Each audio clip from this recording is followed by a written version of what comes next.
Selanjutnya kita akan bahas tentang pajak langsung dan tidak langsung, kemudian pajak pusat dan pajak daerah, pajak substansif dan pajak objektif, pajak pribadi dan pajak kebendaan, pembagian pajak menurut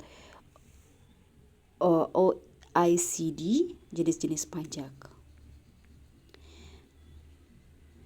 Salah satu penggolongan yang paling terkenal dalam perpajakan itu adalah pajak langsung atau direct tax dan pajak tidak langsung atau indirect tax. Untuk membedakan kedua jenis pajak ini dikenal dua pendekatan, yaitu pendekatan secara ekonomis dan pendekatan secara administratif atau yuridis. Dalam membedakan pajak termasuk pajak langsung dan pajak tidak langsung dari pendekatan secara ekonomis, perlu terlebih dahulu memahami istilah tax burden, kemudian ada tax saving, kemudian ada tax incident dan destinataris. Tax burden atau beban pajak secara metafora adalah beban yang dipikul di atas bahu seseorang.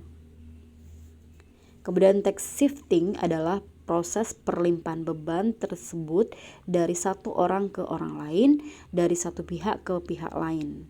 Kemudian ada tax incident akibat keterkenaan perlimpahan beban tersebut. Kemudian ada destinataris adalah orang atau pihak yang memang dituju oleh undang-undang perpajakan untuk memikul beban tersebut. Destinataris ini berasal dari kata bahasa Inggris yang artinya tujuan. Nah, coba saudara jelaskan apa sih maksud dari yang istilah-istilah teks yang di sini.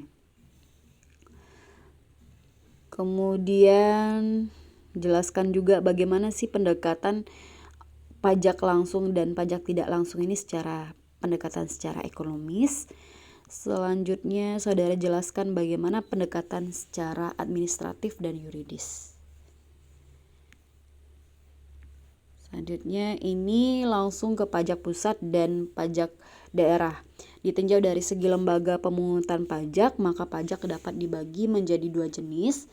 Ada namanya pajak pusat, disering sebut juga pajak pusat, yaitu pajak yang dipungut oleh pemerintah pusat, yang terdiri dari pajak penghasilan. Ini sudah diatur oleh Undang-Undang Nomor 7 Tahun 1983 tentang pajak penghasilan yang dirubah terakhir kali dengan Undang-Undang Nomor 36 Tahun 2008. Kemudian yang kedua itu adalah pajak pertambahan nilai dan pajak penjualan atas barang mewah. Selanjutnya ada bea materai. Jadi pajak pusat ini terdapat 3, yaitu pajak penghasilan, pajak pertambahan nilai, dan pajak penjualan batas barang mewah. Dan selanjutnya adalah ada bea materai. Kemudian pajak daerah, ini sudah diatur juga oleh undang-undang bahwa pajak daerah ini terdiri dari pajak provinsi dan pajak kabupaten kota.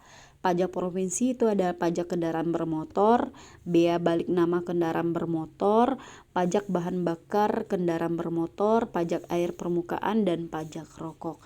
Nah, yang saya sebutkan tersebut itu masuk kepada jenis pajak provinsi, di mana pajak provinsi ini dipungut oleh yang digunakan untuk pendapatan daerah. Kemudian ada pajak kabupaten atau kota yang terdiri dari pajak hotel, kemudian ada restoran, reklame, hiburan, pajak penerangan jalan.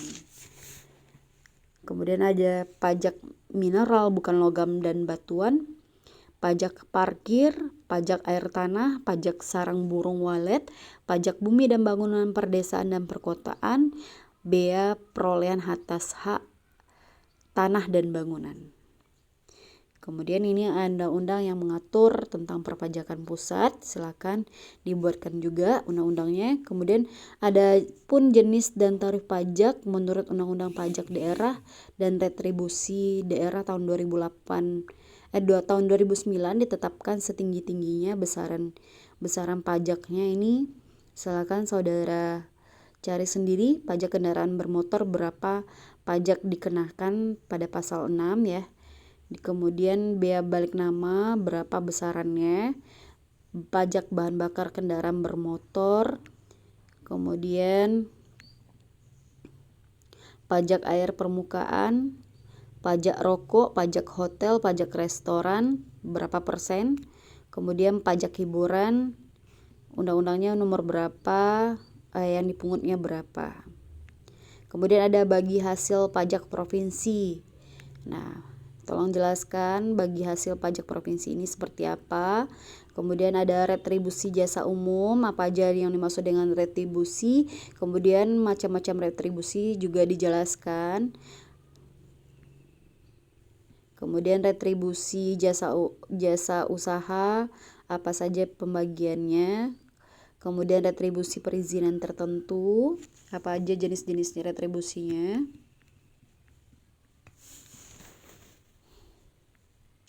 Kemudian